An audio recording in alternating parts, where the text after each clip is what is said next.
Indépendance totale. 7h, 10h sur Radio Courtoisie, ligne droite, Corentin Périni. Bonjour Gabrielle Cluzel.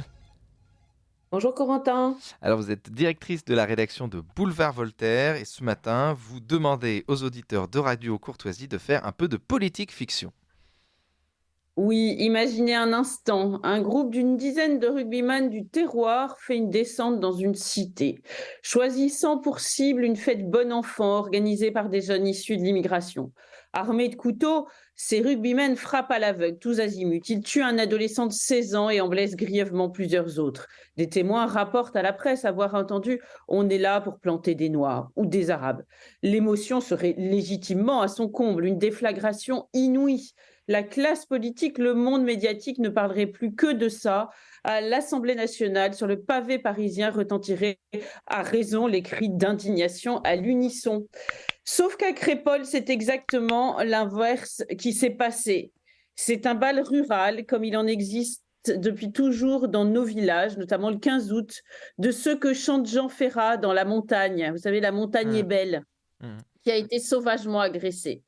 Et il faut avoir de bonnes lunettes et un abonnement au Dauphiné Libéré pour découvrir, c'était le premier qui ont sorti cette petite phrase, au détour d'un paragraphe, les motivations des assassins, clairement exprimées puisque rapportées par deux témoins. Alors, 2 points, ouvrez les guillemets, on est là pour planter des blancs. Alors, ces jeunes horriblement choqués, auxquels, comme d'habitude, on n'a pas su apporter d'autres réponses qu'une minute de silence, une cellule psychologique, ça a été mis en place au lycée, et une marche blanche, ne peut-on au moins leur faire la politesse de les écouter ? Là aussi, il faut lire ce qui est écrit toujours dans le Dauphiné Libéré. C'était pas juste une bagarre comme on a l'habitude où ça s'envoie des petits coups de poing. Les balles de village, on les a tous fait cet été. Dans un bon bal, il y a toujours les bagarres à la fin, sinon ce n'est pas un bon bal. Mais là, c'était pas ça. On a vu arriver entre 15 et 20 personnes, on ne les connaissait pas, ils ont sorti les couteaux, ils étaient là pour tuer. On a vécu ça comme un attentat. Alors un attentat, le mot est fort. Un autre témoin a dit quant à lui avoir cru que c'était une attaque terroriste. En effet, mais ces mots ne sont pas neutres. Bien sûr, cette attaque du bal d'un petit village de la Drôme n'est pas comparable dans son ampleur ni sa préparation au carnage de la rave-party israélienne ou à celui du Bataclan. Mais on y trouve des similitudes. L'offensive est d'autant plus violente qu'elle frappe une fête par essence insolite. Les victimes sont des jeunes et même des très jeunes, parfaitement démunis parce qu'ils se croyaient en totale sécurité. Alors, ce qui est surtout frappant, c'est qu'on disait autrefois certaines cités zones de non-droit. Vous savez, récemment, je crois que vous avez reçu sur cette antenne Jordan Florentin, oui. Boulevard Voltaire s'est rendu dans une de ces zones de non-droit, c'est-à-dire que des non-droits de fait, puisqu'on n'a pas le droit d'y pénétrer là. La cité, les journalistes en tout cas se font menacer. La cité, par exemple, Pablo Picasso de Nanterre, vous savez qu'une procession du 8 décembre y avait été agressée également en 2021. Ce sont des sortes de forteresses bien gardées, les policiers les connaissent. Mais ça, c'était avant, ça, c'était une démarche défensive. Là, c'est autre chose, nous sommes dans une démarche offensive.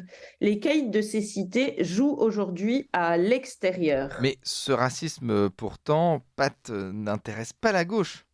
Pas tant. Oui, ce racisme patent n'intéresse pas la gauche. Le racisme pour la gauche, c'est comme le cholestérol, il y a le bon et le mauvais. Lundi, sur le réseau X, anciennement Twitter, Jean-Luc Mélenchon s'est émis d'une, je cite, ignoble tentative d'égorgement arabophobe dans le Val-de-Marne. Un homme âgé, de fait, a agressé au moyen d'un cutter un jardinier qui lui barrait la route avec sa fourgonnette en le traitant de bougnoule. Jean-Luc Mélenchon y a vu le résultat du laisser-aller raciste dans la sphère publique. Il a enjoint la classe médiatico-politique à se ressaisir. Alors, à l'heure où nous parlons, je n'ai pas vérifié ce matin, mais hier soir, en tout cas, Jean-Luc Mélenchon n'avait toujours pas jugé utile de s'exprimer sur Crépol. Vous saviez, la France créolisée, ça l'intéresse. La France crépolisée, il ne veut pas en entendre parler. Pourtant, il ne s'agit pas d'une ignoble tentative d'égorgement, mais d'un ignoble égorgement tout court. Car dans un cas, le premier, dans le Val-de-Marne, la victime a heureusement survécu. Dans l'autre, elle est décédée. Mais il est vrai qu'à Crépol, le crime n'est pas arabophobe, un détail qui fait sans doute toute la différence pour Jean-Luc Mélenchon. Et puis, si l'on devait tirer leçon de ces deux événements réunis, eh bien, on pourrait dire que nous sommes dans ce vivre ensemble, non plus côte à côte, mais face à face, Mmh. dont nous parlait Gérard Collomb. En tout cas, ancien ministre de l'Intérieur, il y en a les prémices. Mais du côté du gouvernement, les réactions sont aussi très étonnantes. Ah oui, il semblerait qu'une fois de plus, ce soit en effet le choix de la politique du doigt mouillé et des yeux grands fermés. Mmh. Alors, je vais vous parler notamment de Gérald Darmanin, qui était interrogé lundi soir sur la 5. Il disait ne pas savoir si l'immigration était une partie de l'explication dans cette affaire. Alors, il faut donc en conclure que les témoignages rapportés par le Dauphiné Libéré dans son édition papier du mardi matin n'avaient pas encore été communiqués au ministère de l'Intérieur lundi soir. Mmh. Alors, vous savez, ce gouvernement compte décidément beaucoup de ministres qui ne savent pas.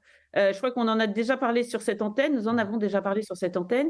Vous connaissez les rois fainéants, voici les rois ignorants. Mmh. Vous savez, il y a Yael Braun-Pivet qui ne voit pas, vous vous souvenez sans doute de cet entretien sur Europe 1 avec Mmh. Sonia Mabrouk, elle ne voit pas quel peut être le carburant de l'antisémitisme actuellement en France. Il y a Clément Beaune aussi, interviewé par la même il y a quelques mois, qui ignore d'où vient la violence dans les transports. Et bien maintenant, on a Gérald Darmanin qui ne sait pas non plus. Mmh. Et le problème, voyez-vous, c'est qu'une partie grandissante des Français, elle sait avec certitude qu'on se paie sa tête.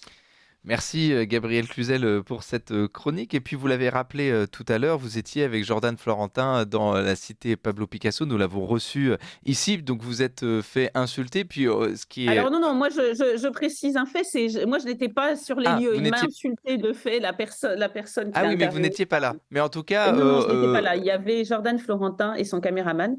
Et simplement, et quand il a parlé de Boulevard Voltaire, il m'a évoqué, mais il faut remettre les faits à leur place. Je n'étais pas là. En revanche, Jordan Florentin et l'autre jeune journaliste ont eu extrêmement peur, parce que vous savez, ça peut vite se transformer en souricière, ces cités, et notamment ce jeune journaliste un peu néophyte qui n'était pas habitué à ce genre de menaces. Alors aussi, bon, c'est drôle, si vous voulez, de se dire que la personne en question a fait le lien avec vous et vous connaissez. Donc, c'est-à-dire que la personne en question de cette banlieue de Pablo Picasso regardait CNews. Exactement, ça prouve que CNews est regardé par tous. Donc on peut voir ça du bon côté. Ça prouve que CNews a pénétré toutes les strates de la France et toutes ses composantes, y compris la diversité, Mm. comme on l'appelle pudiquement. Ce qui est moins drôle, c'est qu'en réalité, nous avons compris que il était devenu impossible pour des journalistes, parce que je dois rappeler qu'un journaliste du Figaro et un journaliste de Libération aussi s'étaient fait Ouais. agresser l'été dernier au moment des émeutes, ne peuvent plus pénétrer dans certaines cités. Ouais, comme quoi ce n'est pas une question d'étiquette. Merci Gabrielle Cluzel. Je rappelle, vous êtes Merci Corentin. directrice de la rédaction de Boulevard Voltaire et puis on vous retrouve la semaine prochaine pour une nouvelle chronique. Merci à vous.